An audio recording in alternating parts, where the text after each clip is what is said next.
अनंत बार जय श्री प्रभु जी की। अंगूठे के साथ वाली उंगली को अंगूठे से लगाने पर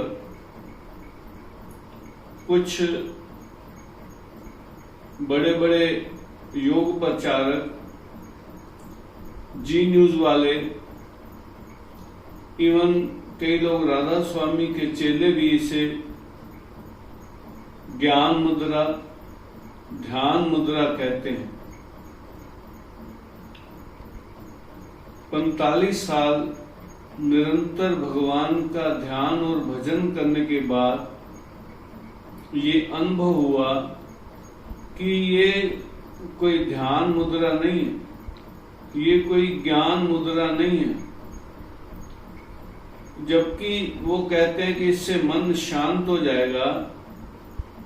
जब अर्जुन को भगवान श्री कृष्ण ने कहा कि तुम अपने मन को नियंत्रण में करो, तो अर्जुन ने सीधा कह दिया कि भगवान चंचलम रे मना कृष्ण परमार्थि बलविड्रम तस्य हम निग्रहम मने वायुरूपी सदुष्करम।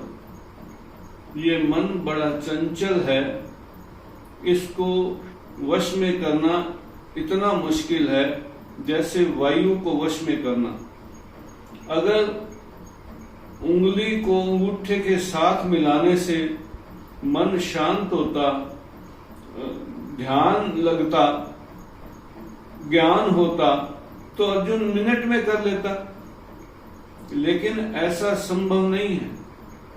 लोग कहते हैं कागज की लेखी, गुरु रघुवीर कहता है आँखन देखी। गुरु रघुवीर ने निरंतर कलयुग के अवतार योग योगेश्वर प्रभु राम मूलक दयाल जी की कृपा से ध्यान करने के बाद ये अनुभव हुआ कि ध्यान तो मन की साधना है, तन से इसका कोई संबंध नहीं है, इस मुद्रा से इसका कोई संबंध नहीं है।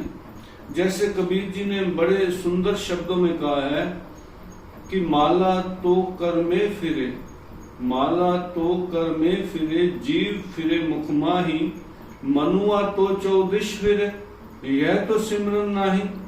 ये जो इसी तरह मैं ये दावे से कह सकता हूँ कि ये कोई ध्यान मुद्रा नहीं है, ये कोई ज्ञान मुद्रा नहीं है। इससे में अगर आप 10 साल भी निरंतर बैठते रहें, आपको ध्यान नहीं होगा, आपका मन शांत नहीं होगा, आपको ज्ञान नहीं होगा। ध्यान और ज्ञान का संबंध तो मन से है, और मन बड़ा चंचल है।